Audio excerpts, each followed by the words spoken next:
Hello दोस्तों, welcome to my channel PR knowledge centre. तो आज मैं लाई विजन आईएएस, जिसमें हम राज्य व्यवस्था पीटी 365 करेंगे। तो चलिए इसको स्टार्ट करते हैं, जिनमें हम पॉलिटी के सारे चैप्टर जितना भी करंट न्यूज़ है 1 साल का, मतलब अप्रैल 2023 से दिसंबर 2023 तक का सब के सारे कंप्लीट करेंगे। तो चलिए हम स्टार्ट करते हैं। स्टार्ट करने से पहले हमारे चैनल को लाइक से सब्सक्राइब ज़रूर करिएगा।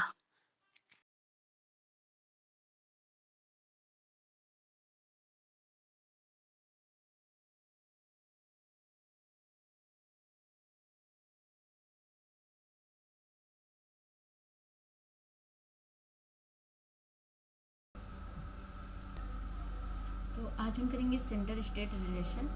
तो रोल ऑफ गवर्नर। तो सुर्खियों में क्यों है कि हाल ही में केरल, तमिलनाडु, पंजाब ने लंबित विधेयकों को लेकर अपने अपने राज्यपाल के खिलाफ सुप्रीम कोर्ट का रुख किया। राज्यपाल के पद के लिए संवैधानिक प्रावधान क्या होते हैं, ये तो आपने पढ़ा होगा कि विधेयक के संबंध में विकल्प क्या है। अनुच्छेद 200 के तहत किसी विधेयक को अगर कानून बनाना होता है तो राज्यपाल की सहमति लेना अनिवार्य होता है। इस संबंध में राज्यपाल को कुछ विकल्प दिए गए हैं। तो जैसे कि ये बहुत बार न्यूज़ में रहता है, तो क्वेश्चन बहुत इंपॉर्टेंट हो जाती है यहाँ से आने की। तो राज्यपाल को प्राप्त विकल्प क्या है? विधेयक को सहमति देना, जिससे विधेयक कानून बन जाता है, या विधेयक को सहमति से रोकना, जिससे कानून नहीं बन पाता है, या जितनी जल्दी हो सके विधेयक को पुनर्विचार हेतु विधायकों को लौटा देना। तो अनुमति के लिए बाध्य होता है, जैसे विधेयक को सदन या सदनों द्वारा संशोधन सहित या उसके बिना फिर से पारित कर दिया जाता है तो राज्यपाल के समक्ष अनुमति देने के लिए प्रस्तुत किया जाता है, तो राज्यपाल उसको अनुमति देने के लिए बाध्य हो जाता है। संविधान ऐसी कोई सीमा निर्धारित नहीं करता है जिसके भीतर राज्यपाल को विधेयक को पुनर्विचार के लिए वापस करना होता है, या केवल जितनी जल्दी हो सके पर जोर देता है। विधेयक को राष्ट्रपति के विचार हेतु आरक्षित करना। कोई भी विधेयक जो होता है, जो राज्यपाल की राय में यदि कानून बन जाता है तो हाई कोर्ट की शक्तियों को इतना कम कर देगा कि वो पोजीशन जिसकी पूर्ति के लिए वो हाई कोर्ट इस संविधान द्वारा उपबंधित है, संकट में आ जाएगा।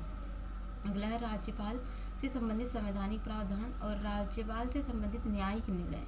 तो अनुच्छेद 153, प्रत्येक राज्य के लिए एक राज्यपाल होगा, ये अनुच्छेद याद कर लीजिए। 54 में क्या है? राज्य की कार्यपालिका शक्ति राज्यपाल में निहित होती है और इसका प्रयोग इस संविधान के अनुसार स्वयं या अपने अधीनस्थ अधिकारियों के द्वारा करेगा। 155 है, किसी राज्य के राज्यपाल की नियुक्ति राष्ट्रपति द्वारा की जाएगी।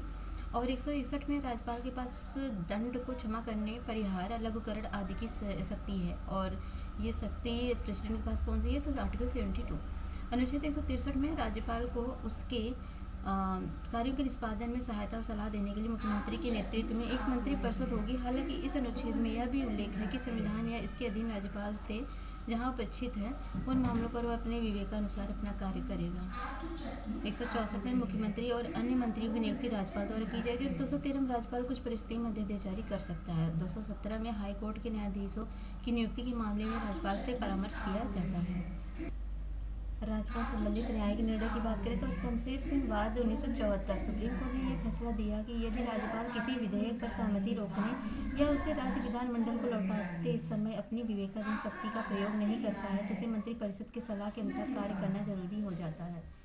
नवाब रेबियावाद 2016, इस केस में सुप्रीम कोर्ट ने यह निर्णय दिया था कि नवाब रेबियावाद 2016, इस केस में सुप्रीम कोर्ट ने यह निर्णय दिया था कि यदि राज्यपाल अपने क्षेत्राधिकार या शक्ति से परे अपने विवेक का प्रयोग करता है तो उसकी न्यायिक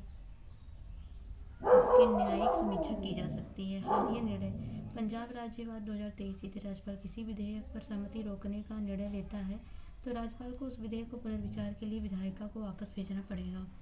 ऐसे विधेयक को रोज राज्यपाल के पास अनिश्चित काल तक नहीं देख रखा जा सकता। उपकुलपति वाद 2023, सुप्रीम कोर्ट ने निर्णय दिया था कि यदि राज्यपाल विश्वविद्यालय के कुलपति के रूप में अपनी संवैधानिक क्षमता में कार्य करते समय मंत्रिपरिषद की सलाह मानने के लिए बाध्य नहीं है।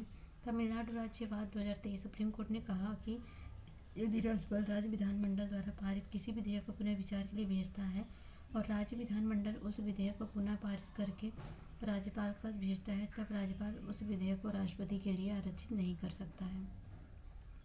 अगला है विधेयक को राष्ट्रपति के विचार हेतु आरक्षित करना 201 अनुच्छेद में, और राष्ट्रपति या तो अपनी सहमति दे सकता है या सहमति रोक सकता है। राष्ट्रपति राज्यपाल को अपने संदेश के साथ विधेयक को राज्य विधानमंडल को वापस लौटाने का निर्देश दे सकता है। ऐसा विधेयक यदि राज्य विधानमंडल द्वारा संशोधन के साथ या बिना संशोधन के फिर से पारित किया जाता है तो उसे राष्ट्रपति के समक्ष फिर से प्रस्तुत किया जाता है। सहकारी संघवाद सुर्खियों में क्यों है? तो हाल ही में प्रधानमंत्री ने भारत में सहकारी संघवाद के महत्व को रेखांकित किया है। सहकारी संघवाद के बारे में जाने तो सहकारी संघवाद संघ और राज्यों के बीच क्षैतिज संबंध को प्रकट करता है। साथ ही ये दर्शाता है कि दोनों में से कोई भी एक दूसरे के ऊपर नहीं है। सहकारी संघवाद में परिकल्पना की जाती है कि राष्ट्रीय और राज्य एजेंसियां सरकारी कार्यों को संयुक्त रूप से पूर्ण करेंगी, ना कि अलग अलग। भारत में सहकारी संघवाद को बढ़ावा देने के लिए उपबंधित संवैधानिक प्रावधान है। 7वीं अनुसूची में यह समनुसंगता के सिद्धांत के आधार पर संघ और राज्य समवर्ती सूचियों का निर्धारण करती है। अनुच्छेद 312 के तहत अखिल भारतीय सेवाएं हैं। एकीकृत न्याय प्रणाली यह राज्यों के साथ साथ केंद्रीय कानूनों को भी लागू करने के लिए उत्तरदायी है। अंतर्राज्यीय परिषद केंद्र और राज्यों के बीच साझा हित के विषय पर चर्चा एवं जांच करने के लिए संविधान के अनुच्छेद 263 के तहत इसके गठन का प्रावधान किया गया है। अनुच्छेद 261 के तहत उपबंधित पूर्ण विश्वास और पूर्ण मान्यता संबंधी खंड इसके तहत प्रावधान किया गया है कि संघ और प्रत्येक राज्य के सभी सार्वजनिक अधिनियमों, अभिलेखों एवं न्यायिक कार्यवाहियों को देश भर में पूर्ण विश्वास तथा मान्यता प्राप्त होगी।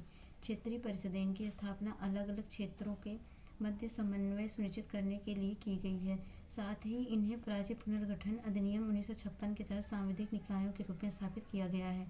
वित्त आयोग संघ और राज्यों के बीच वित्तीय संसाधनों के वितरण की अनुशंसा करने के लिए अनुच्छेद 280 के तहत इसकी स्थापना हेतु बंद किया गया है। 269(1) के तहत जीएसटी परिषद या जीएसटी की दरों और कार्यान्वयन के तौर तरीकों की निर्धारण करने के लिए उत्तरदायी है। भारत में सहकारी संघवाद को बढ़ावा देने के लिए उठाए गए कदम। 14वें वित्त आयोग की सिफारिशों के बाद केंद्रीय कर राजस्व में राज्यों का हिस्सा 32% से बढ़ाकर 42% कर दिया गया। केंद्र प्रायोजित योजनाओं का पुनर्गठन किया गया है। उज्ज्वल डिस्कॉम इंश्योरेंस योजना के तहत वित्तीय क्षेत्र के बेल आउट संबंधी कार्यक्रमों को कार्यान्वित किया गया है।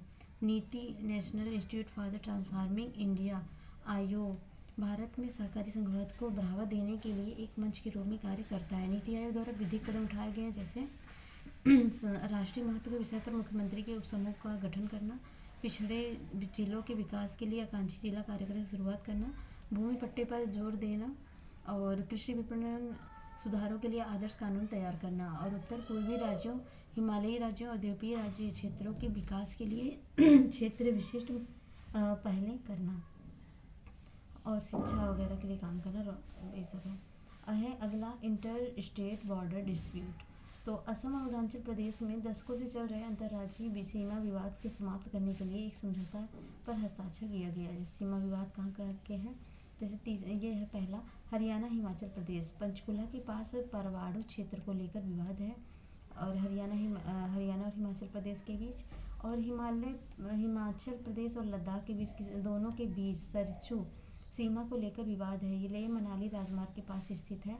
और गुजरात राजस्थान मानगढ़ पहाड़ी को लेकर विवाद चल रहा है, गुजरात राजस्थान, और ये यहाँ हरियाणा पंजाब चंडीगढ़ को लेकर विवाद चल रहा है। बाकी ये जो अगला है उड़ीसा पश्चिम बंगाल का विवाद, ये अतीत में दोनों के बीच मुख्य भूमि सीमाओं को लेकर विवाद रहा था। इनके बीच बंगाल की खाड़ी में अवस्थित कनिका सैंड द्वीप को लेकर भी विवाद है। और ये है महाराष्ट्र कर्नाटक दोनों के बीच बेलगाम जिले को लेकर विवाद है। बेलगाम जिले में ज़्यादातर मराठी भाषी आबादी निवास करती है। ये जिला 1956 में कर्नाटक के अधीन आने से पहले बॉम्बे प्रेसिडेंसी का हिस्सा था। और अगला है कर्नाटक केरल, दोनों के बीच कासरकोड को लेकर विवाद है। यह नगर केरल का भाग है जहाँ कई कन्नड़ भाषी लोग निवास करते हैं। फिर है राज्यों के बीच विवाद का समाधान करने के तरीके। तो ये है न्यायिक व निवारण। सुप्रीम कोर्ट अपनी आरंभिक अधिकारिता के तहत राज्यों के बीच विवाद को निर्णय करता है। और संविधान के अनुच्छेद 131 में प्रावधान है कि सुप्रीम कोर्ट को निम्नलिखित विवादों में आरंभिक अधिकारिता प्राप्त होगी। जैसे भारत सरकार और एक या एक से अधिक राज्यों के बीच अगर विवाद हो, और एक और भारत सरकार और किसी राज्य या राज्यों द्वारा दूसरी और एक से अधिक अन्य राज्यों के बीच विवाद, या दो से अधिक राज्यों के बीच विवाद। अंतर्राज्यीय परिषद अनुच्छेद 263 राष्ट्रपति को राज्यों के बीच विवादों को समाधान करने के लिए अंतर्राज्यीय परिषद गठित करने की शक्ति प्रदान करता है। परिषद की परिकल्पना राज्यों और केंद्र के बीच चर्चा के लिए एक मंच के रूप में की गई। इसके निम्नलिखित कर्तव्य हैं: राज्यों के बीच जो विवाद उत्पन्न हो गए हैं उनकी जांच करना और उन पर सलाह देना। कुछ या सभी राज्यों अथवा संघ और एक या एक से अधिक राज्यों के साझा हित से संबंधित विषयों की जांच करना एवं उन पर विचार विमर्श करना। या ऐसे किसी विषय पर सिफारिश करना और विशेषतः उस विषय के संबंध में नीति एवं कार्रवाइयों के बेहतर समन्वय के लिए सिफारिश करना। क्षेत्रीय परिषदें जोनल काउंसिल्स ये राज्य पुनर्गठन अधिनियम 1956 द्वारा गठित वैधानिक निकाय है। इसका उद्देश्य राज्यों, केंद्र शासित प्रदेशों तथा केंद्र के बीच सहयोग और समन्वय को बढ़ावा देना केवल विचार विमर्शी एवं सलाहकारी निकाय है। जोनल काउंसिल अध्यक्ष केंद्रीय गृह मंत्री। 5 क्षेत्रीय परिषदें हैं जैसे उत्तर क्षेत्रीय परिषद हिमाचल प्रदेश, जम्मू कश्मीर, पंजाब, राजस्थान। राष्ट्रीय राजधानी क्षेत्र दिल्ली तथा केंद्र शासित प्रदेश चंडीगढ़ है। मध्य क्षेत्रीय परिषद में छत्तीसगढ़, उत्तराखंड, उत्तर प्रदेश, मध्य प्रदेश है। पूर्वी क्षेत्रीय परिषद में बिहार, उड़ीसा, पश्चिम बंगाल और सिक्किम है। और पश्चिमी क्षेत्रीय परिषद में गोवा, गुजरात, महाराष्ट्र, केंद्र शासित प्रदेश, दमन, दीव व दादर नगर हवेली है। और दक्षिणी क्षेत्रीय परिषद में आंध्र प्रदेश, कर्नाटक, केरल, तमिलनाडु, केंद्र शासित प्रदेश, पुडुचेरी है। और इंटर स्टेट वाटर डिस्प्यूट क्या है? हाल ही में केंद्रीय मंत्रिमंडल ने अंतर्राज्यीय नदी जल विवाद अधिनियम 1956 के तहत कृष्णा जल विवाद अधिकरण सेकेंड के विचार के लिए कई विषयों को मंजूरी दी है। इसके अलावा सुप्रीम कोर्ट ने सतलज यमुना लिंक नहर के निर्माण में धीमी प्रगति के लिए पंजाब सरकार की आलोचना की। अंतर्राज्यीय जल विवाद के निपटने के तंत्र संविधान की 7वीं अनुसूची के तहत राज्य सूची की प्रवेश 17 के अनुसार राज्य जल अर्थात जल आपूर्ति, सिंचाई और नहरें, जल विकासी एवं तटबंधों, जल भंडारण तथा जल शक्ति विषयों पर कानून बना सकते हैं। हालांकि ये विषय सूची की प्रविष्ट 56 के प्रावधानों के अधीन है। अनुच्छेद 262 में इस अनुच्छेद में उपबंध किया गया है कि संसद कानून द्वारा किसी अंतर्राज्यीय नदी या नदी घाट के जल के उपयोग, वितरण या नियंत्रण के संबंध में किसी भी विवाद या शिकायत के न्याय निर्णयन के लिए प्रावधान कर सकती है। अनुच्छेद 262 द्वारा प्रदत्त शक्तियों का उपयोग करते हुए संसद ने निम्नलिखित 2 कानून बनाए हैं। अंतर्राज्यीय जल विवाद अधिनियम 1956। इस कानून के अंतर्गत यदि एक राज्य सरकार जिसका किसी अन्य राज्य के साथ जल विवाद हो तो वह विवाद को समाधान हेतु अधिकरण के पास भेजने के लिए केंद्र सरकार के अनुरोध कर सकती है। नदी बोर्ड अधिनियम 1956 है। इस अधिनियम के अंतर्गत अंतर्राष्ट्रीय नदियों तथा नदी घाटियों के विनियमन विकास के लिए केंद्र सरकार द्वारा नदी बोर्ड के गठन हेतु किया गया। और अनुच्छेद 262 में सुप्रीम कोर्ट को अंतर्राज्यीय नदी जल विवादों पर निर्णय देने से रोकता है। और हालांकि अनुच्छेद 136 सुप्रीम कोर्ट को अधिकरण के आदेशों के खिलाफ अपील सुनने का अधिकार देता है। राष्ट्रीय जल नीति 2012 यह नीति जल की कमी, इसके वितरण में असमानता तथा संसाधनों की योजना प्रबंधन और उपयोग में एकीकृत दृष्टिकोण के अभाव जैसे मुद्दों का समाधान करने के लिए लागू की गई है। सूची स्पष्ट कि प्रविष्टि 56 के अनुसार केंद्र सरकार उस सीमा तक अंतर्राज्यीय नदियों और नदी घाटियों का विनियमन एवं विकास कर सकती है। अंतर्राज्यीय नदियों के जल बंटवारे के संदर्भ में सुप्रीम कोर्ट ने अपने पहले के निर्णयों में 1966 के हेलसिंकी नियम और कैंपियोन नियम जैसे अंतर्राष्ट्रीय राष्ट्रीय नियमों का उल्लेख किया था। अगला है 1966 के हेलसिंकी के नियम प्रत्येक बेसिन राज्य द्वारा सामाजिक आर्थिक जरूरतों और संसाधनों की उपलब्धता को ध्यान में रखते हुए जल के समान न्यायसंगत उपयोग को मान्यता देते हैं। कैंपियोन नियमों के अनुसार बेसिन राज्य किसी अंतर्राष्ट्रीय जल अपवाह बेसिन के जल का प्रबंधन न्यायसंगत एवं उचित तरीके से करेंगे। तो ये है ISRWD अधिनियम 1956 के तहत गठित अधिकरण। रावी और ब्यास जल अधिकार संबंधित राज्य पंजाब, हरियाणा और राजस्थान है। और नर्मदा जल विवाद अधिकरण संबंधित राज्य राजस्थान, मध्य प्रदेश, गुजरात और महाराष्ट्र है। और ये महादयी तथा जल विवाद अधिकरण संबंधित राज्य गोवा, कर्नाटक और महाराष्ट्र है। और कृष्णा जल विवाद अधिकरण सेकेंड संबंधित राज्य गोवा, कर्नाटक और महाराष्ट्र है। और इसमें है वंशधारा जल विवाद अधिकरण में संबंधित राज्य आंध्र प्रदेश, उड़ीसा। गोदावरी जल विवाद अधिकरण में है महाराष्ट्र, आंध्र प्रदेश, कर्नाटक, मध्य प्रदेश, उड़ीसा। और कावेरी जल विवाद में संबंधित राज्य हैं केरल, कर्नाटक, तमिलनाडु और पुडुचेरी। तो अब करेंगे हम SYL नहर के बारे में। तो ये है हरियाणा और पंजाब के बीच रावी और ब्यास नदियों के जल का साझा करने के लिए परिकल्पित 214 किलोमीटर लंबी नहर है।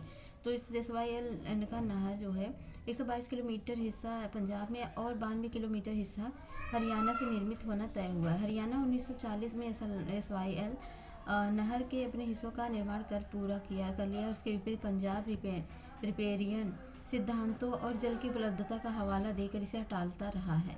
रिपेरियन सिद्धांत के अनुसार किसी जल निकाय के सटी भूमि के स्वामी को ही उस निकाय से जल का अधिकार प्राप्त होता है।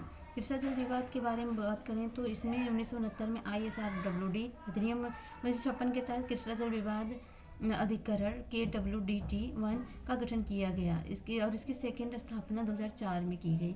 KWDT सेकेंड विभाजित अविभाजित आंध्र प्रदेश आवंटित किए गए कृष्णा नदी के जल को तेलंगाना आंध्र प्रदेश के बीच वितरित करने के संबंध में अपना निर्णय देगा। कृष्णा पूर्व की ओर प्रवाहित होने वाली नदी है। इसका उद्गम महाराष्ट्र के महाबलेश्वर से होता है और यह महाराष्ट्र, कर्नाटक, केरल और आंध्र प्रदेश, महाराष्ट्र, कर्नाटक, तेलंगाना एवं आंध्र प्रदेश से होकर बहती है और ये बंगाल की खाड़ी में विलीन हो जाती है। 2014 में तेलंगाना एक अलग राज्य के रूप में गठन के बाद आंध्र प्रदेश तेलंगाना को KWDT में एक अलग पक्षकार के रूप में शामिल करने के लिए कह रहा है। उसके अनुसार इस मांग के तहत कृष्णा नदी जल का आवंटन 3 की बजाय 4 राज्यों के बीच किया जाना चाहिए। हालांकि महाराष्ट्र और कर्नाटक का तर्क था कि तेलंगाना का निर्माण आंध्र प्रदेश के विभाजन के बाद हुआ, इसलिए जल का आवंटन आंध्र प्रदेश के हिस्से से होना चाहिए। अधिकरण ने दोनों राज्यों के तर्क को स्वीकार कर लिया था। अब है जुडिशरी के बारे में न्यूज़, तो चलिए इसको करते हैं। तो जुडिशरी अपॉइंटमेंट को लेकर पहला न्यूज़ है। तो हाल ही में न्यायाधीशों की नियुक्ति के केंद्र तथा अत्यधिक देरी से के खिलाफ अवमानना मामले की सुनवाई के दौरान सुप्रीम कोर्ट ने कहा कि सरकार को या तो उन नियुक्तियों के अधिसूचित करना चाहिए या विशिष्ट आपत्तियों का हवाला देकर उन्हें वापस भेजना चाहिए। तो उच्चतम न्यायालय में न्यायाधीशों की नियुक्ति के बारे में है। तो न्यायाधीशों की नियुक्ति एक कॉलेजियम प्रणाली के तहत की जाती है। संविधान के अनुच्छेद 124 क्लास 2 और 217 क्रमशः सुप्रीम कोर्ट तथा हाई कोर्ट में न्यायाधीशों की नियुक्ति के प्रावधान करते हैं। 224 सुप्रीम कोर्ट में, 217 हाई कोर्ट में। कॉलेजियम प्रणाली सुप्रीम कोर्ट के निर्णयों के माध्यम से विकसित हुई है और ये निर्णय 1981, 1993, 1998 में 3 जजेस केस के लिए किए गए थे। सुप्रीम कोर्ट कॉलेजियम की अध्यक्षता भारत के मुख्य न्यायाधीश चीफ जस्टिस ऑफ इंडिया करते हैं और इसमें शीर्ष न्यायालय के 4 अन्य वरिष्ठतम न्यायाधीश भी शामिल होते हैं। हाई कोर्ट कॉलेजियम अध्यक्ष संबंधित हाई कोर्ट के वर्तमान मुख्य न्यायाधीश होते हैं, जबकि 2 अन्य वरिष्ठतम न्यायाधीश इसके सदस्य होते हैं। कॉलेजियम सुप्रीम कोर्ट के कॉलेजियम को अपनी सिफारिशें भेजता है। संबंधित हाई कोर्ट के न्यायाधीशों की नियुक्ति के लिए प्रस्ताव की शुरुआत हाई कोर्ट कॉलेजियम करता है। High court collegium supreme court के कॉलेजियम को अपने विचार भेजता है। हाई कोर्ट संबंधित हाई कोर्ट के मुख्य न्यायाधीश और वरिष्ठतम न्यायाधीश शामिल होते हैं। न्यायाधीश की नियुक्ति में सरकार की भूमिका। प्रक्रिया ज्ञापन के तहत सरकार अनुशंसित उम्मीदवारों को इंटेलिजेंस ब्यूरो से जांच करवा सकती है। सरकार कॉलेजियम के पसंद के संबंध में आपत्तियां उठा सकती है और स्पष्टीकरण मांग सकती है। हालांकि यदि कॉलेजियम उन्हीं नामों को सरकार के पास फिर से भेजता है तो सरकार न्यायाधीश के रूप में नियुक्त करने के लिए बाध्य है। तो ये उच्चतम न्यायालय की नियुक्तियों के संबंधित संवैधानिक प्रावधान है और उच्चतर न्यायालय में नियुक्ति संबंधित न्यायिक निर्णय है। तो संवैधानिक प्रावधान 124 क्लास 2 में सुप्रीम कोर्ट के न्यायाधीशों की नियुक्ति राष्ट्रपति द्वारा सुप्रीम कोर्ट और हाई कोर्ट के कुछ न्यायाधीशों राष्ट्रपति इस उद्देश्य के लिए जितने न्यायाधीशों को परामर्श का उपयुक्त समझे के परामर्श के बाद की जाएगी। भारत के मुख्य न्यायाधीश के अलावा किसी अन्य न्यायाधीश की नियुक्ति के मामले में हमेशा चीफ जस्टिस से परामर्श ली जाती है। 217 में बात की गई कि हाई कोर्ट में न्यायाधीश की नियुक्ति राष्ट्रपति द्वारा CJI और राज्यपाल के परामर्श के बाद की जाती है। हाई कोर्ट के मुख्य न्यायाधीश के अलावा किसी अन्य न्यायाधीशों की नियुक्ति के मामले में हमेशा उससे परामर्श किया जाएगा। और इसमें है उच्चतम न्यायालय में न्यायिक निर्णय की बात करें तो प्रथम न्यायाधीश वाद जो फर्स्ट जजेस केस 1981 में आया था, यह SP गुप्ता मामला था, जिसमें सुप्रीम कोर्ट ने निर्णय दिया कि राष्ट्रपति भारत के मुख्य न्यायाधीश द्वारा की गई सिफारिशों को ठोस कारणों के आधार पर अस्वीकार कर सकता है। इस तरह के मामले कार्यपालिका को अधिक अधिकार प्राप्त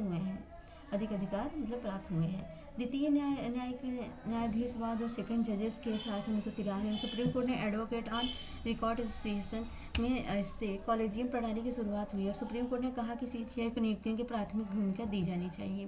तृतीय न्यायाधीशवाद जो थर्ड जजेस केस है 1998 में केस अनुच्छेद 124 और 217 के तहत परामर्शों के शब्द के अर्थ से संबंधित था। इस वाद में मुख्य सवाल यह था कि क्या एकमात्र CJI की राय अपने आप में परामर्श है। इसी के जवाब में सुप्रीम कोर्ट ने कॉलेजियम प्रणाली के कामकाज के लिए दिशा निर्देश निर्धारित किए। अगला है न्यायाधीशों की नियुक्ति सरकार की भूमिका। तो प्रक्रिया ज्ञापन के तहत सरकार अनुशंसित उम्मीदवारों की इंटेलिजेंस ब्यूरो से जांच करवा सकती है। सरकार की कॉलेजियम की पसंद के संबंध में आपत्तियां उठा सकती है और स्पष्टीकरण मांग सकती है। हालांकि यदि कॉलेजियम उन्हीं नामों को सरकार के पास फिर से भेजता है तो सरकार उन्हें न्यायाधीश के रूप में नियुक्त करने के लिए बाध्य है। All India judicial service. तो हाल ही में संविधान दिवस 26 नवंबर समारोह के दौरान राष्ट्रपति न्यायाधीशों की भर्ती के लिए अखिल भारतीय न्यायिक सेवा की स्थापना का विचार प्रस्तुत किया। अखिल भारतीय न्यायिक सेवा के बारे में सभी राज्यों के लिए अतिरिक्त जिला न्यायाधीशों और न्यायाधीशों के स्तर पर न्यायाधीशों की भर्ती को केंद्रीकृत करने के लिए एक सुधारात्मक प्रयास किए। AIJS का गठन केंद्रीय मतलब अखिल भारतीय न्यायिक सेवा का गठन जो है सेवा का विचार पहली बार 14वें वित्त आयोग 1958 की न्यायिक प्रशासन में सुधार पर रिपोर्ट में प्रस्तुत किया गया। संवैधानिक प्रावधान 42वें संविधान संशोधन द्वारा 312 क्लॉज को संशोधित किया गया और इस संशोधन के तहत संसद को ये है भारतीय अखिल न्यायिक सेवा के सहित एक या एक से अधिक अखिल भारतीय सेवाओं के गठन के लिए कानून बनाने का अधिकार दिया गया है। वर्तमान में जिला न्यायाधीशों की भर्ती पद्धति क्या है? तो भारतीय संविधान में अनुच्छेद 233 और 34 जिला न्यायाधीशों की नियुक्ति संबंधित है और ये नियुक्तियां राज्य अधिकारिता के अंतर्गत आती है। चयन प्रक्रिया राज्य लोक सेवा आयोग और संबंधित हाई कोर्ट द्वारा संचालित की जाती है, क्योंकि यह राज्य में अधीनस्थ न्यायपालिका हाई कोर्ट के अधिकार क्षेत्र के अंतर्गत होती है। हाई कोर्ट के न्यायाधीशों के पैनल परीक्षा के बाद उम्मीदवारों का साक्षात्कार करते हैं और नियुक्ति के लिए उनका चयन करते हैं। निचली न्यायपालिका के जिला न्यायाधीशों के स्तर के लिए सभी न्यायाधीशों का चयन प्रांतीय सिविल सेवा परीक्षा के माध्यम से किया जाता है। PCSJ को आमतौर पर न्यायिक सेवा परीक्षा के रूप में जाना जाता है। अगला है लीगल एड, कानूनी सहायता। हाल ही में कार्मिक लोक शिकायत कानून और न्याय संसदीय स्थायी समिति ने विधिक सेवा प्राधिकरण अधिनियम 1987 के तहत कानूनी सहायता की कार्यप्रणाली की समीक्षा कर एक रिपोर्ट प्रस्तुत की। कानूनी सहायता का तात्पर्य उन गरीबों और जरूरतमंदों को लोगों को मुफ्त से कानूनी सेवाएं प्रदान करना है जो किसी अदालत में अपने केस को जारी रखने के लिए वकील की फीस का खर्च वहन नहीं कर सकते। भारत में कानूनी सहायता के लिए शुरू की गई पहले विधिक सेवा प्राधिकरण अधिनियम 1987 भारत में कानूनी सहायता का एक वैधानिक ढांचा प्रदान करते हैं। इस अधिनियम के तहत राष्ट्रीय, राज्य और जिला स्तरों पर क्रमशः राष्ट्रीय विधिक सेवा प्राधिकरण नालसा, राज्य विधिक सेवा प्राधिकरण सालसा तथा जिला विधिक सेवा प्राधिकरण DLSA के गठन का प्रावधान किया गया है। विधिक सेवा प्राधिकरण अधिनियम 87 के तहत लोक अदालतों का आयोजन किया जाता है और ये अदालतें वैकल्पिक विवाद निवारण तंत्र का हिस्सा हैं। इन अदालतों में या मुकदमा पूर्व चरण में लंबित विवादों को सौहार्दपूर्ण ढंग से सुलझाया जाता है। राष्ट्रीय विधि सेवा प्राधिकरण, नेशनल लीगल सर्विस अथॉरिटी, तो इसकी उत्पत्ति जो हुई, इसका गठन विधिक सेवा प्राधिकरण अधिनियम 1987 के तहत किया गया। संरचना क्या है? भारत के मुख्य न्यायाधीश इसके संरक्षक हैं पैट्रोन इन चीफ के रूप में कार्य करते हैं। सुप्रीम कोर्ट का एक सेवारत या सेवानिवृत्त न्यायाधीश इस प्राधिकरण के कार्य अध्यक्ष के रूप में कार्य करता है। यह समाज के कमजोर वर्गों को निःशुल्क कानूनी सेवाएं प्रदान करता है और विवादों को सौहार्दपूर्ण समाधान के लिए लोक अदालतों का समायोजन करता है। पैरा लीगल वॉलंटियर, तो PLV एक प्रशिक्षित व्यक्ति होता है जो जरूरतमंद लोगों को निःशुल्क कानूनी सहायता प्रदान करने में विधिक सेवा प्राधिकरणों एवं लोक अदालतों की सहायता करता है।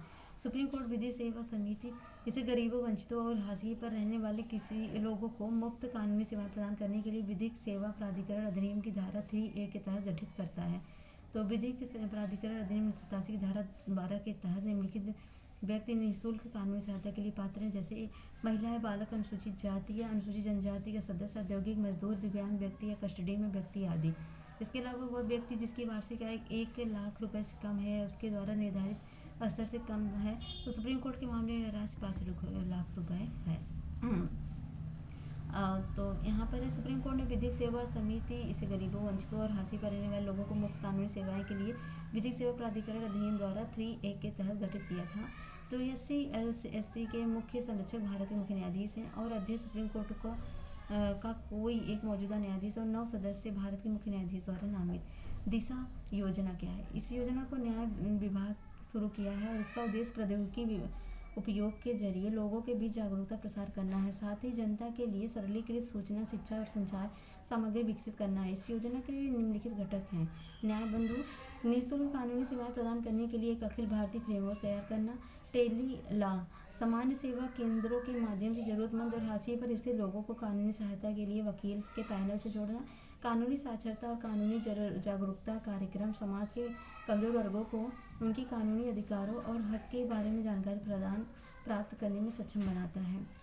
और ठीक है, अब है न्याय मित्र योजना 2017 में शुरू किया गया। इसका उद्देश्य वादियों के कानूनों सहायता प्रदान करने के लिए 10 साल से अधिक पुराने लंबित अदालती मामलों को निपटारा करने के लिए जिला न्यायपालिका की सहायता प्रदान करना है। सुप्रीम कोर्ट मध्यम आय समूह कानूनी सहायता योजना, इस योजना को सुप्रीम कोर्ट ने शुरू किया और 60,000 रुपये प्रति महीने या 7.5 लाख रुपए प्रतिवर्ष की आय वाले मध्यम वर्ग लोगों को कानूनी सहायता दी जाएगी। भारत में कानूनी सहायता संबंधी संवैधानिक प्रावधान है। इसमें है 39A इसमें यह प्रावधान है कि राज्य उचित कानून बनाकर योजनाओं के जरिए निःशुल्क कानूनी सहायता प्रदान करेगा। और 22 क्लॉज 1 में है डिटेन किया गया है कि जेल में बंद प्रत्येक व्यक्ति उसकी रुचि केवल वकील से परामर्श करने या विधिक सहायता लेने का कानूनी प्रावधान है। इसमें स्पष्ट तौर पर कानूनी सहायता का मान्यता दी गई है। और यहाँ पर कानूनी सहायता संबंधित न्यायिक निर्णय क्या है, तो MH बोस कोर्ट बनाम महाराष्ट्र राज्य विवाद 1978 का है, जिसमें सुप्रीम कोर्ट ने कहा कि निःशुल्क कानूनी सहायता का अधिकार सरकार का कर्तव्य है और यह अनुच्छेद 21 का एक अंतर्निहित पहलू है। MH बोस कोर्ट बनाम महाराष्ट्र राज्य। और हुसैनारा खातून बनाम बिहार राज्य विवाद 1979 सुप्रीम कोर्ट ने माना कि कानूनी सहायता सेवाएं अनुच्छेद 21 के तहत न्यायसंगत, निष्पक्ष और उचित प्रक्रिया का एक आवश्यक घटक है। अगला है मध्यस्थता अधिनियम मीडिएशन एक्ट 2023 सुर्खियों में क्यों है, तो भारत के राष्ट्रपति ने हाल ही में पारित मध्यस्थता विधेयक 2023 को अपनी मंजूरी दे दी है। यह एक विधेयक कानून बन गया है और इसका उद्देश्य भारत में मध्यस्थता को वैकल्पिक विवाद समाधान के एक पसंदीदा तरीके के रूप में बढ़ावा देना है। वैकल्पिक विवाद समाधान के बारे में जाने तो ADR उन अलग अलग तरीकों के बारे में बताता है जिनका उपयोग करके लोग बिना किसी सुनवाई के विवादों का समाधान कर सकते हैं। भारत में ADR को बढ़ावा देने के लिए उठाए गए अन्य कदम हैं। भारतीय मध्यस्थता परिषद की स्थापना के लिए मध्यस्थता 16 अधिनियम 1996 तथा मध्यस्थता और 16 अधिनियम 2019 पारित किए गए हैं। विधिक सेवा प्राधिकरण अधिनियम 1987 लागू किया गया है। संस्थागत मध्यस्थता की सुविधा हेतु NDIAC की स्थापना के लिए नई दिल्ली अंतर्राष्ट्रीय मध्यस्थता अधिनियम 2019 पारित किया गया है। वाणिज्यिक न्यायालय अधिनियम 2015 वाणिज्यिक विवादों के निपटान के लिए वाणिज्यिक न्यायालय का प्रावधान करता है। मध्यस्थता के परिणाम स्वरूप होने वाले अंतर्राष्ट्रीय समाधान समझौते के लिए मध्यस्थता सिंगापुर कन्वेंशन एक यूनिफॉर्म और सक्षम फ्रेमवर्क है। तो काउंसिलिएशन क्या है, सुलह क्या है, तो इसमें क्या हुआ कि इसके तहत एक तटस्थ तृतीय पक्ष द्वारा संबंधित पक्षकारों से प्राप्त सूचना के आधार पर बातचीत कर समाधान के विकल्प प्रदान किए जाते हैं। और समझौता नेगोशिएशंस क्या होते हैं, वार्ता, ये पारंपरिक रूप से संबंधित पत्रकारों और उनके वकीलों के बीच प्रत्यक्ष आधार पर संपन्न होता है और इसमें तटस्थ तृतीय पक्ष शामिल नहीं होता है। और इसमें मीडिएशन क्या होता है, एक बहुत ही लचीली प्रक्रिया, इसे विवाद के दौरान किसी भी समय प्रभावी ढंग से इस्तेमाल किया जा सकता है। और सहयोगी कानून कोलैबोरेशन लॉ, इसके तहत दोनों पक्षकारों और प्रतिनिधित्व एक सहयोगी वकील द्वारा किया जाता है और दोनों पक्षकार मुकदमा नहीं करने के लिए सहमत होते हैं। और है इसको बोलते हैं आर्बिट्रेशन, इसके तहत साक्ष्य की प्रस्तुति के बाद एक तटस्थ मध्यस्थ का निर्णय दिया जाता है जिसे पंचाट भी कहते हैं। अब है मध्यस्थता विधेयक 2023 के प्रमुख विशेषताओं पर एक नज़र। मध्यस्थता को परिभाषित करता है। मध्यस्थता एक ऐसी प्रक्रिया जिसमें मध्यस्थता मुकदमा, पूर्व मध्यस्थता, ऑनलाइन मध्यस्थता, सामूहिक मध्यस्थता या सुलह या समान अर्थ की कोई पदावली शामिल हो। इसके तहत संबंधित पक्ष तीसरे व्यक्ति की सहायता से अपने विवाद को सौहार्दपूर्ण समाधान तक पहुंचने का प्रयास करते हैं। इस तीसरे व्यक्ति को मध्यस्थ कहा जाता है। मुकदमे से पहले स्वैच्छिक मध्यस्थता, संबंधित पक्षों से अपेक्षा की जाती है कि अपने सिविल या वाणिज्यिक विवादों का न्यायालय या किसी अधिकरण के पास जाने से पहले मध्यस्थता के जरिए समाधान करने का प्रयास करें। मध्यस्थता के लिए अनुपयुक्त विवाद, तो क्या है, केंद्र सरकार ऐसे विवादों की सूची में संशोधन कर सकती है। इस सूची में निम्नलिखित विवाद शामिल है: नाबालिगों या मानसिक रूप से अस्वस्थ लोगों से संबंधित विवाद, दंडनीय क्रिमिनल अपराध के अभियोजन से जुड़े विवाद, तीसरे पक्ष के अधिकारों को प्रभावित करने वाले विवाद आदि। और प्रादेशिक क्षेत्राधिकार क्या है, जब तक संबंधित पक्ष किसी अन्य तीसरे या ऑनलाइन मोड में मध्यस्थता के लिए सहमत न हो तब तक मध्यस्थता संबंधित क्षेत्राधिकार वाले न्यायालय सक्षम क्षेत्राधिकार वाले अधिकरण के तहत होगी। मध्यस्थता किए जाने की समय सीमा क्या है, इसे 120 दिनों के भीतर पूरा किया जाना चाहिए। इसके अलावा इस समय सीमा को पक्षों की सहमति से 60 दिनों के तक बढ़ाया जा सकता है। एक पक्ष 2 सत्रों के बाद मध्यस्थता से हट सकता है। न्यायालय के संबंधित मध्यस्थता सुप्रीम कोर्ट या हाई कोर्ट द्वारा बनाए गए नियमों के अनुसार की जानी चाहिए। अब है भारतीय मध्यस्थता परिषद की स्थापना। तो MCI निम्नलिखित शामिल होंगे, जिसमें एक अध्यक्ष होगा, 2 पूर्णकालिक सदस्य होंगे और एक अंशकालिक सदस्य होगा, 3 पदेन सदस्य होंगे। मध्यस्थता सेवा प्रदाताओं को परिभाषित करता है। यह मध्यस्थता सेवा प्रदाताओं को MCI द्वारा मध्यस्थता करने के लिए अधिकृत निकाय या संगठन के रूप में परिभाषित करता है। विधिक सेवा अधिकरण अधिनियम 1987 के तहत गठित प्राधिकरण भी मध्यस्थता कर सकता है। तो सामूहिक मध्यस्थता के आयोजन, इसके तहत 3 मध्यस्थ एक पैनल द्वारा किसी क्षेत्र के निवासियों के बीच शांति और संविधान को प्रभावित करने के वाले विवादों का समाधान किया जा सकता है। लागू होना या प्रवर्तनीय इम्पॉसिबिलिटी। तो मध्यस्थता द्वारा किए गए समझौते न्यायालय के निर्णयों के समान ही बाध्यकारी और प्रवर्तनीय होते हैं। हालांकि मध्यस्थता के फैसले को 90 दिनों के भीतर सक्षम न्यायालय में चुनौती दी जा सकती है। मध्यस्थता द्वारा किए गए समाधान को धोखाधड़ी, भ्रष्टाचार, छद्मरूपण और मध्यस्थता के लिए अनुपयुक्त विवाद के आधार पर चुनौती दी जा सकती है। लोक अदालत वैकल्पिक विवाद निवारण तंत्र है। ADRM में पारंपरिक अदालती प्रणाली के बाहर विवादों को सुलझाने के विविध तरीके शामिल हैं। इस तंत्र में न्यायपालिका मुकदमों के बोझ को कम करने के लिए महत्वपूर्ण भूमिका निभाई है, साथ ही विवादों को हल करने के लिए एक त्वरित, वाहनीय और अधिक सौहार्दपूर्ण मध्यस्थ माध्यम प्रदान किया है। लोक अदालत से जुड़े मुख्य तथ्य। स्थापना। इसका गठन विधिक सेवा अधिकरण अधिनियम 1987 के तहत किया जाता है। स्तर क्या है, इनका गठन अलग अलग स्तरों पर किया जाता है, अर्थात राष्ट्रीय लोक अदालत, राज्य प्राधिकरण स्तर, उच्च न्यायालय स्तर, जिला न्यायालय स्तर और तालुका स्तर। राष्ट्रीय स्तर की लोक अदालतों के नियमित अंतराल पर आयोजित की जाती है और इस स्तर पर एक ही दिन में पूरे देश में अदालतें आयोजित की जाती हैं। मोबाइल सचल लोक अदालत की आयोजन किया जाता है। क्षेत्राधिकार। लोक अदालतें न्यायालयों में लंबित विवाद मामलों के मुकदमे से पहले चरण के मामलों की सुनवाई करती हैं। अधिक क्षेत्र में आने वाले मामले, सिविल मामले, वैवाहिक विवाद, भूमि विवाद, बंटवारा, संपत्ति संबंधी विवाद, सम विवाद आदि ऐसे मामले जो गंभीर प्रकृति के नहीं होते हैं। शक्तियाँ। लोक अदालत को वही शक्तियाँ प्राप्त हैं जो सिविल प्रक्रिया संहिता 1908 के तहत किसी सिविल न्यायालय को मिली हुई हैं। इनके निर्णय अंतिम होते हैं और सभी पक्षों पर बाध्यकारी होते हैं। इसके निर्णयों के विरुद्ध किसी भी न्यायालय में कोई अपील नहीं की जा सकती। मॉडल जेल अधिनियम 2023। सुर्खियों की में केंद्र सरकार ने एक विस्तृत मॉडल जेल अधिनियम 2023 तैयार की है। आज़ादी के पहले से लागू जेल अधिनियम 1894 का स्थान लेगा। मॉडल जेल अधिनियम 2023 के अंतर्गत कौन कौन उपबंध शामिल है, तो अच्छे आचरण को प्रोत्साहित करना, कैदियों को पैरोल व फरलों पर रिहा करने या सजा में कमी करने के लिए प्रावधान किए गए हैं। पैरोल किसी कैदी को सशर्त रिहा करने की प्रणाली है। इसमें एक निश्चित समय अवधि के लिए सजा को निलंबित कर दिया जाता है। लंबी अवधि के कारावास के मामले में कैदी को फरलों पर रिहा कर दिया जाता है। किसी कैदी को दी गई फरलों की अवधि को उसकी सजा में कमी के रूप में माना जाता है।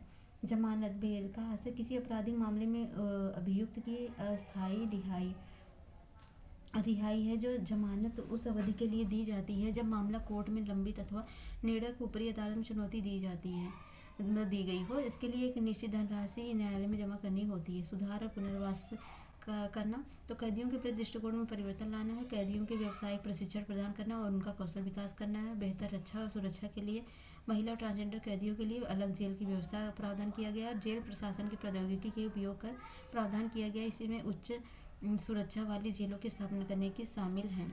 तो जेल सुधार समिति कुछ है, जैसे सर अलेक्जेंडर कॉर्डियो समिति 1919 से 20 में आई थी और मुल्ला समिति 1980 से 83 में थी। अन्य उपाय बात करें तो खुली एवं अर्धखुली जेलों के लिए प्रावधान किए गए हैं। अदालतों में वीडियो कॉन्फ्रेंसिंग के जरिए कैदियों से सुनवाई करने जैसे प्रावधान भी किए गए हैं। जेल अधिनियम 1994 के साथ साथ जेल कानून 1900 और बंदी स्थानांतरण अधिनियम 1950 की भी समीक्षा की गई है। इसके प्रासंगिक प्रावधानों को मॉडल अधिनियम में शामिल किया गया है। जेल अधिनियम 1894 में जेल का अधिनियम क्या है, भारत में जेलों के प्रबंधन और उनके प्रशासन संबंधित पहला कानून था। तो 1834 में लॉर्ड मैकाले द्वारा जेल अनुशासन समिति का गठन किया गया। इस समिति की सिफारिशों के आधार पर ही इस कानून को पारित किया गया था। इस कानून के अनुसार जेल मतलब प्रिजन का वह स्थान है जिसका उपयोग कैदियों को स्थायी या अस्थायी रूप से कैद में रखने के लिए किया जाता है। इस परिभाषा में पुलिस कस्टडी यानी पुलिस थानों और सहायक जेलों को शामिल नहीं किया गया। इसमें कैदियों के लिए रोजगार, उनके स्वास्थ्य और उनसे मिलने वाले हेतु आने वाले लोगों से जुड़े प्रावधान किए गए हैं। जेल से संबंधित संवैधानिक और कानूनी सुरक्षा उपाय क्या है। 7वें सूची में जेल उनके विरुद्ध निरुद्ध व्यक्ति सूची की प्रविष्ट उपचार के तहत राज्य सूची का एक विषय है। जेल व कैदियों का प्रशासन और प्रबंधन संबंधित राज्य सरकारों की जिम्मेदारी है। अनुच्छेद 39 इसमें अभियुक्तों को निःशुल्क कानूनी सहायता प्रदान करने के संवैधानिक अधिकारों का उल्लेख है। अन्य महत्वपूर्ण कानून क्या है, कैदियों का प्रत्यावर्तन अधिनियम, आपराधिक प्रक्रिया अधिनियम 2022 आदि है। मोहम्मद गियासुद्दीन बनाम जैसे कैदियों के अधिकारों से संबंधित निर्णय, न्यायिक निर्णय क्या है। मोहम्मद गियासुद्दीन बनाम आंध्र प्रदेश राज्य 1977 का है, जिसमें सुप्रीम कोर्ट ने अस्पतालों की स्थापना और जेलों में बंद कैदियों के इलाज के लिए महत्व का मजबूती समर्थन किया। प्रेम शंकर बनाम दिल्ली प्रशासनवाद 1980 में आया था। तो सुप्रीम कोर्ट ने माना कि किसी व्यक्ति के हाथ पैर को बड़ी जंजीरों से बांधने की कोई अनिवार्यता नहीं है। शीला बरसे बनाम महाराष्ट्र राज्यवाद 1983 में केस जेलों में बंद महिला कैदियों के साथ होने वाले हिंसा यानी हिरासत में हिंसा संबंधित था। अगला है अन्य महत्वपूर्ण अदर इम्पॉर्टेंट न्यूज़ क्या है। अनुच्छेद 142 सुप्रीम कोर्ट ने निर्णय दिया कि वह अनुच्छेद 142 के तहत किसी दंपति के तलाक के सीधे मंजूरी दे सकता है। सुप्रीम कोर्ट ने अपने निर्णय में कहा कि यदि पति पत्नी का रिश्ता इतना खराब हो चुका है कि अब सुलह होने की संभावना नहीं बची है, तब वह हिंदू विवाह अधिनियम 1955 के तहत निर्धारित अवधि की प्रतीक्षा किए बिना सीधे तलाक की मंजूरी दे सकता है। और अनुच्छेद 142 संबंधी न्यायिक निर्णय क्या है। प्रेमचंद गर्ग वाद 1962। इस निर्णय में अनुच्छेद 142 के तहत सुप्रीम कोर्ट की शक्तियों के प्रयोग के लिए कुछ सीमाएं निर्धारित की गई थी। यूनियन कार्बाइड कॉर्पोरेशन बनाम भारत संघ 1991 में सुप्रीम कोर्ट ने इस मामले में अनुच्छेद 142 के व्यापक दायरे का उल्लेख करते हुए पीड़ितों के लिए मुआवजे का आदेश दिया है। सुप्रीम कोर्ट बार एसोसिएशन बनाम भारत संघ वाद 1998। इस निर्णय के अनुसार अनुच्छेद 142 के तहत प्रदत्त शक्तियाँ पूर्ण के रूप में इन शक्तियों को मूल कानून को बदलने या उस पर प्रभावी होने के लिए उपयोग नहीं किया जा सकता है। अगला है अनुच्छेद 142। इसमें सुप्रीम कोर्ट को अधिकार दिया गया कि दो पक्षों के बीच ऐसी स्थिति में पूर्ण न्याय करे जहां कभी कानून या विधान कोई समाधान नहीं दे सकता है। अनुच्छेद 142 के तहत प्रदत्त शक्तियाँ अपनी प्रकृति में व्यापक हैं। इस पर सुप्रीम कोर्ट ने अपने अलग निर्णयों के तहत इसके दायरे और सीमा को परिभाषित किया है। वचन विबंधन का सिद्धांत doctrine of promissory estoppel.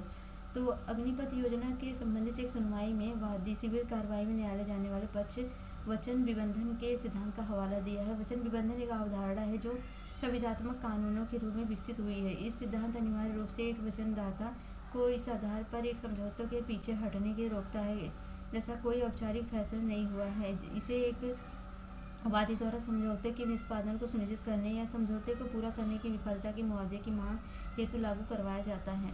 Narco analysis test.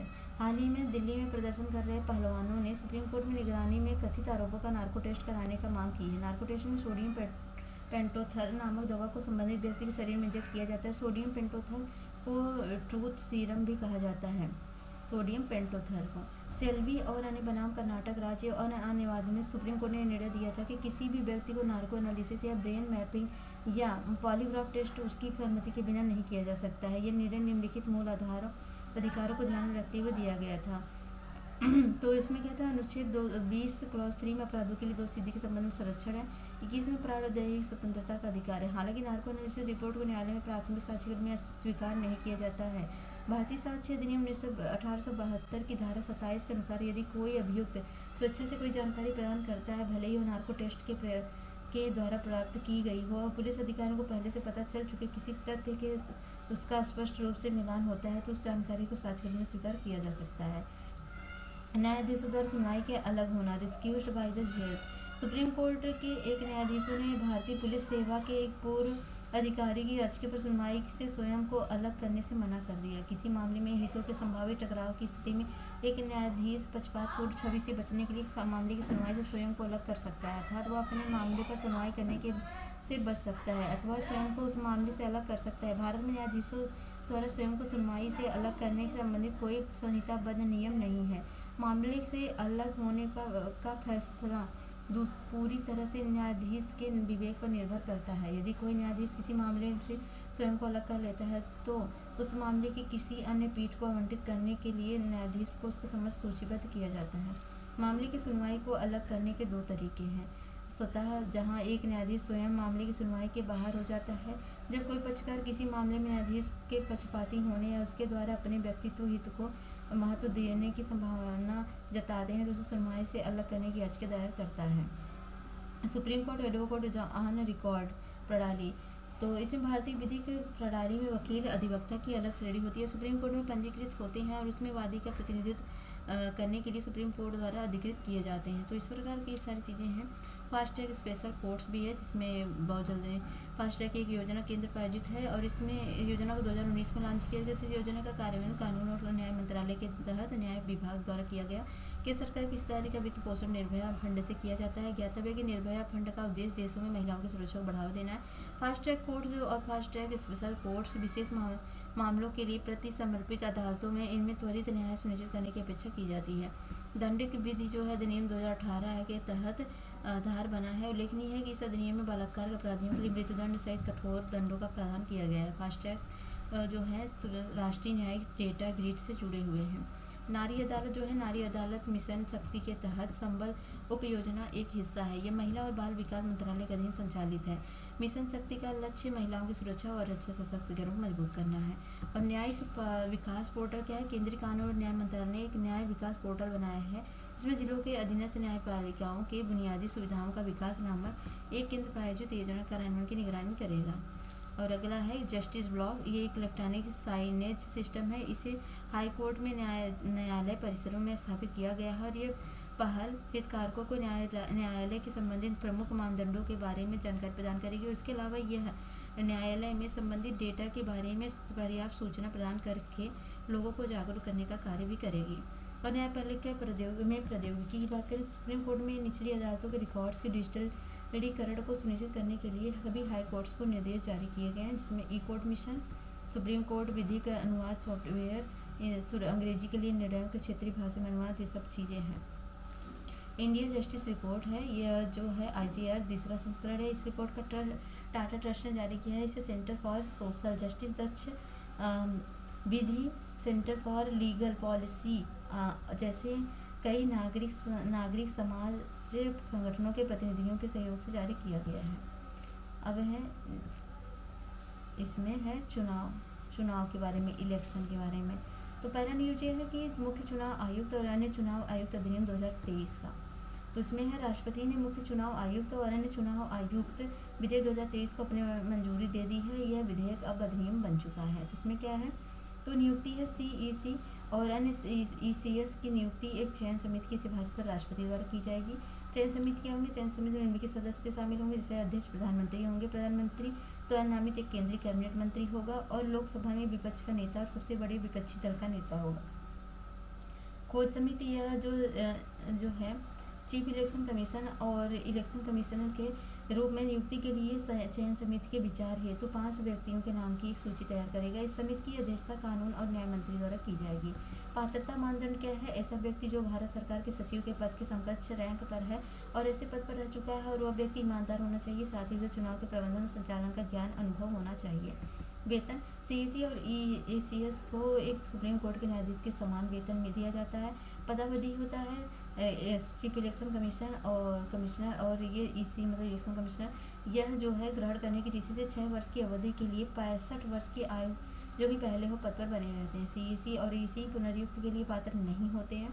यदि EC और CEC के रूप में नियुक्त किया जाता है तो उसका कार्यकाल EC और CEC के रूप में मिलाकर कुल 6 वर्ष से अधिक नहीं होगा। कार्य संचालन, चुनाव आयोग के सभी कार्य सर्वसम्मति से संचालित किए जाएंगे। किसी मामले में CEC और EC के बीच मतभेद की स्थिति में बहुमत के मध्यस्थ निर्णय किया जाएगा। पद से हटाना और त्यागपत्र, CEC को हटाने की प्रक्रिया सुप्रीम कोर्ट न्यायाधीशों को हटाने की प्रक्रिया के समान ही होगी। CEC की सिफारिश से बिना अन्य ECS को पद से हटाया जा सकता है। CEC और कोई भी EC राष्ट्रपति को पत्र लिखकर किसी भी समय इस्तीफा दे सकता है। जैसे अभी अरुण गोयल नाम है ना, उन्हीं ने दे दिया इस्तीफा, चुनाव आयुक्त है। और EC के लिए संवैधानिक और कानूनी सुरक्षा पाए क्या रहेंगे? संविधान का अनुच्छेद 324 के तहत भारतीय निर्वाचन आयोग एक स्वायत्त संवैधानिक प्राधिकरण है। यह भारत में संघ और राज्य चुनाव प्रक्रियाओं के प्रशासन के लिए उत्तरदायी है। यह देश में राज्यसभा, लोकसभा, राज्य विधानमंडल और राष्ट्रपति तथा उपराष्ट्रपति के पदों के लिए चुनाव का आयोजन और संचालन करता है। अनुच्छेद 324 क्लॉज 2 में भारत के राष्ट्रपति को CEC और EC को नियुक्त करने की शक्ति प्राप्त है। और CEC और EC की नियुक्ति के संबंधी न्यायिक निर्णय क्या है? अनूप बर्नवाल बनाम भारत संघवाद 2023 के बाद में सुप्रीम कोर्ट के निर्णय दिया गया है कि मुख्य चुनाव आयुक्त एवं अन्य चुनाव आयुक्तों की नियुक्ति भारत के प्रधानमंत्री, सांसद में विपक्ष के नेता और भारत के मुख्य न्यायाधीश से मिलकर बनी समिति द्वारा की जाएगी। इस निर्णय से पहले मुख्य चुनाव आयुक्त एवं अन्य चुनाव आयुक्तों की नियुक्ति सरकार की सिफारिशों के पश्चात राष्ट्रपति द्वारा की जाती है। चुनाव प्रक्रिया और सुधार के पहलू, aspect of the election process and reform, हाल ही में कार्मिक लोक शिकायत विधि एवं अन्य विभाग संबंधित संसदीय स्थायी समिति में चुनाव प्रक्रिया के विशेष पहलुओं और उनमें सुधार पर एक रिपोर्ट प्रस्तुत की गई। तो एकल मतदान कॉमन इलेक्टोरल है। भारत में 2 प्रकार की मतदाता सूचियाँ तैयार की जाती हैं, अर्थात सामान्य मतदाता सूची और पृथक मतदाता सूची। संवैधानिक एवं कानूनी सुरक्षा उपाय 324 एक में यह भारत के चुनाव आयोग, संसद और राज्य विधानमंडलों द्वारा राष्ट्रपति या उपराष्ट्रपति के सभी चुनावों के लिए मतदान सूची तैयार कराने तथा उन सभी चुनावों के संचालन की निगरानी, निर्देशन एवं नियंत्रण का अधिकार प्रदान करता है। अनुच्छेद 243 के और 243 जेड ए के अधिनियम क्रमशः पंचायतों व शहरी स्थानीय निकायों के सभी चुनावों के लिए राज्य चुनाव आयोग को मतदान सूची तैयार करने तथा उन सभी चुनावों के संचालन की निगरानी, निर्देशन एवं नियंत्रण का अधिकार प्रदान करते हैं। लोक प्रतिनिधित्व अधिनियम 1950 संसदीय और विधानसभा निर्वाचन क्षेत्रों के लिए मतदान सूचियां या निर्माण एवं संशोधन एवं अधिनियम के भाग IIB की धारा 13D में निहित प्रावधानों के तहत प्रकाशित होती हैं। चुनाव के लिए नामांकन दाखिल करते समय गलत घोषणाएं। तो कानूनी सुरक्षा, चुनाव लड़ने वाले उम्मीदवार को निर्वाचन संबंधित नियम 1961 के तहत फॉर्म 26 में एक शपथ पत्र दाखिल करना होगा। लोक प्रतिनिधित्व अधिनियम 1951 और धारा 33A उम्मीदवारों को ऐसे अपराधों के लिए उनके खिलाफ अदालत द्वारा तय किए गए आरोपों के बारे में जानकारी एवं का खुलासा की आवश्यकता होगी, जिनके लिए 2 या 2 साल से अधिक सजा हो सकती है तथा दोष सिद्धि हो जाने पर वह 1 वर्ष से अधिक कैदी हो सकते हैं। तो लोक प्रतिनिधित्व अधिनियम 1951 की धारा 125A यह गलत जानकारी देने पर दंड संबंधित है। मतदान और करने और चुनाव लड़ने की न्यूनतम आयु के बीच समानता स्थापित करना। तो चुनाव लड़ने के लिए न्यूनतम आयु हेतु संवैधानिक सुरक्षा उपाय। लोकसभा अनुच्छेद 84 और विधानसभा 173 के लिए चुनाव लड़ने की आयु 25 है, 25 ईयर। और राज्यसभा में अनुच्छेद 84 और विधान परिषद में 173 के लिए चुनाव लड़ने की आयु क्या 30 वर्ष है। तो एक साथ चुनाव। तो सिमल्टेनियस इलेक्शन। तो सरकार ने भूतपूर्व राष्ट्रपति रामनाथ कोविंद ने नेतृत्व में 8 सदस्यीय समिति का गठन किया और समिति पूरे देश में एक चुनाव कराने एवं एक राष्ट्र चुनाव की संभावनाओं की जांच करने और इन सिफारिशों की भी करेगी। तो एक चुनाव के बारे में क्या है, भारत में इसका से लोकसभा, विधानसभा और नगर पालिका पंचायतों चुनावों के साथ एक संपर्क कराए जाने होते हैं। ऐसा होने पर किसी विशेष निर्वाचन क्षेत्र के मतदाता इन सभी चुनावों के लिए एक ही दिन मतदान कर सकेंगे। एक साथ चुनाव का आशय यह नहीं है कि संपूर्ण देशों में इन सभी चुनावों के लिए एक ही दिन मतदान हो। इसे मौजूदा व्यवस्था के अनुसार अलग अलग क्षेत्रों में चरणवार तरीके से आयोजित किया जा सकता है, बशर्ते किसी विशेष निर्वाचन क्षेत्र के मतदान एक ही दिन विधानसभा और लोकसभा के लिए मतदान करें। साथ ही चुनाव की व्यवस्था 1967 तक जारी थी और हालांकि 1968 और 69 में विधानसभाओं और 1970 में लोकसभा के विघटन के बाद इस व्यवस्था का क्रम टूट गया। इस प्रकार राज्य विधानसभाओं और लोकसभा के चुनाव अलग अलग आयोजित किए जाने लगे हैं। बाद में 1983 में निर्वाचन आयोग द्वारा एक साथ चुनाव का प्रस्तावित किया गया था। दिनेश गोस्वामी समिति में भी इसकी सिफारिश की गई थी। एक साथ चुनाव में संबंधित संवैधानिक प्रावधान अनुच्छेद 83 में संसद के सदनों की अवधि, 85 में संसद के 17 अवसान विघटन और अनुच्छेद 172 में राज्य विधानमंडलों की अवधि और 174 में राज्य विधानमंडल के 17 अवसान और विघटन और अनुच्छेद 356 में राज्यों की संवैधानिक मशीनरी की विफलता के मामले में प्रावधान। तो है क्रिमिनलाइजेशन ऑफ पॉलिटिक्स। तो हाल ही में भारत की लोकसभा और राज्यसभा के वर्तमान सांसदों का विश्लेषण 2023 में शीर्षक से एक रिपोर्ट जारी की गई है। अन्य संबंधित तथ्य। इस रिपोर्ट के एसोसिएशन और डेमोक्रेटिक रिफॉर्म और नेशनल इलेक्शन वॉच ने जारी किया है। 1999 में IIM अहमदाबाद के प्रोफेसरों के एक समूह ने ADR की स्थापना की है। केरल में ऐसे सांसदों की संख्या सबसे अधिक है जिन पर आपराधिक मामले दर्ज हैं। इसके बाद बिहार और महाराष्ट्र का स्थान है।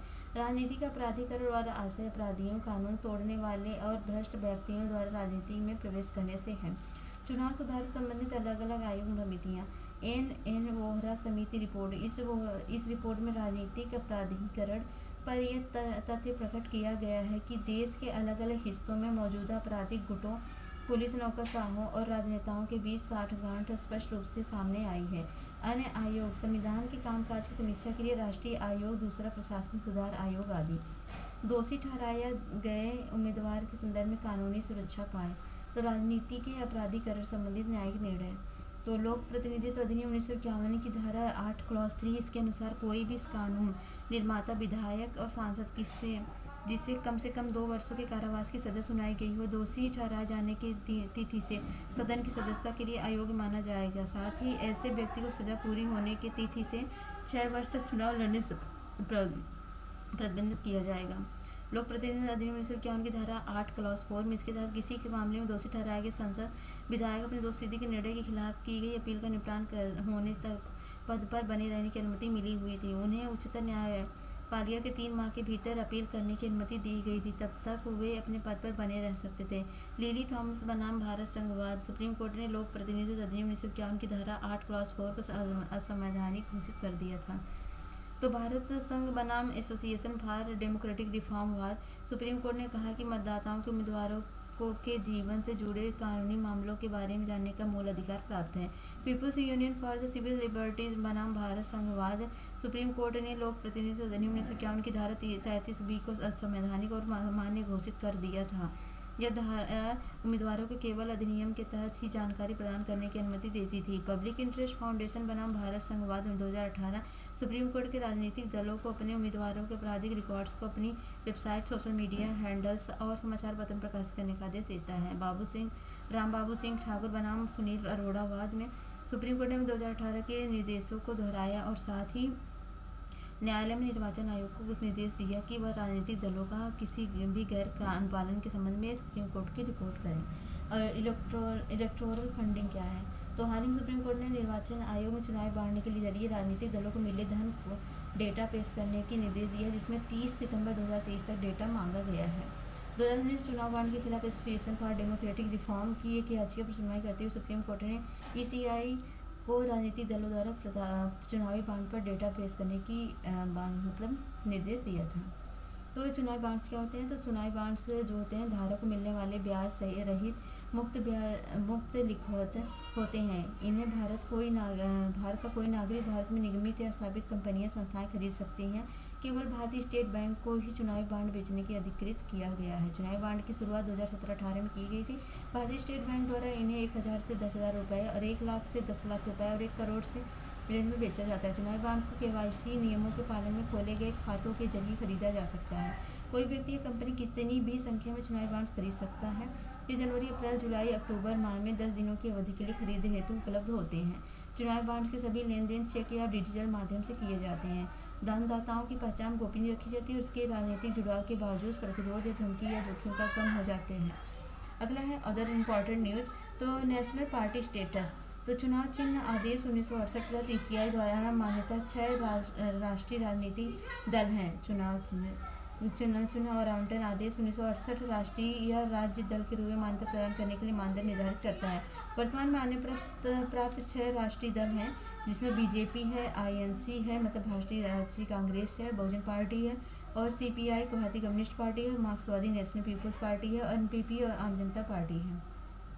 तो किसी दल का राष्ट्रीय दर्जा निर्धारित किया जाता है लोकसभा, राज्यसभा, विधानसभा चुनाव में वोट। उस दल को लोकसभा या विधानसभा चुनाव में 4 या अधिक राज्यों में कम से कम 6% वोट प्राप्त होने चाहिए। इसके अलावा लोकसभा में उस दल के कम से कम 4 सदस्य होने चाहिए। लोकसभा सीटें, उस दल को कुल लोकसभा में सीटों की संख्या 2% कम उस लोकसभा में सीटों का कम से कम 2% प्राप्त होना चाहिए और इन सीटों के उम्मीदवार कम से कम 3 राज्यों में होने चाहिए। उसे कम से कम 4 राज्यों में एक राज्य दल के रूप में मान्यता प्राप्त होनी चाहिए। राष्ट्रीय दल के दर्जा का लाभ क्या होता है? पूरे भारत में इसके द्वारा खड़े किए गए उम्मीदवार को इसके आरक्षित चुनाव चिन्ह को अनन्य तौर पर आवंटित किया गया है और किसी उम्मीदवार के नाम का प्रस्ताव उसके लिए केवल उस व्यक्ति की आवश्यकता होती है ताकि वह नामांकन द्वारा दाखिल कर सके। आम चुनाव के दौरान आकाशवाणी दर्शन और प्रसारण की सुविधाएं प्राप्त होती हैं और अधिकतम 40 स्टार प्रचारक नामांकित कर सकता है, जबकि अन्य दलों को 20 स्टार प्रचारक के नामांकित करने की अनुमति है। स्टार प्रचारक क्या होते हैं? तो भारत के निर्वाचन आयोग ने सभी स्टार प्रचारकों में एडवाइजरी को सलाह देती है कि आदर्श आचार संहिता के प्रावधानों का पालन करें और साथ ही वे कुछ ऐसे बोलने से बचें जो चुनाव के माहौल को खराब कर सकती है। स्टार प्रचारक के बारे में स्टार प्रचारक राजनीतिक दल नामित करते हैं। एक निर्धारित अवधि के लिए कुछ विशेष निर्वाचन क्षेत्रों के लिए प्रचार करते हैं। स्टार प्रचारक किससे बनाया जाता है या किससे नहीं बनाया जा सकता, इसका निर्धारण करने वाला कोई कानून उपलब्ध नहीं है। लोक प्रतिनिधित्व अधिनियम 1951 धारा 77(1) के तहत स्टार प्रचारकों की सूची मुख्य निर्वाचन अधिकारी और भारत के निर्वाचन आयोग के अधिनियम अनिवार्य रूप में भेजी जानी चाहिए और ऐसा चुनाव अधिसूचना जारी होने से तिथि से 1 सप्ताह के भीतर किया जाना चाहिए। एक मान्यता प्राप्त राजनीतिक दल 40 स्टार प्रचारक हो सकते हैं और एक गैर मान्यता प्राप्त राजनीति में 20 स्टार प्रचारक की अनुमति है। चुनावी व्यय आरपीए 1951 77(1) क्लॉज 1 के अनुसार किसी राजनीतिक दल के प्रचार कार्यक्रम के लिए हवाई या परिवहन के किसी अन्य साधन से की गई यात्राओं के व्यय को उम्मीदवार के चुनावी व्यय के रूप में नहीं गिना जाएगा। और मुफ्त उपहार फ्री बीज तो आप ही जानते होंगे। चुनावी खर्च क्या होते हैं ये भी जानते होंगे। चुनावी साक्षरता है, तो हाल ही में भारतीय निर्वाचन आयोग ने चुनावी साक्षरता को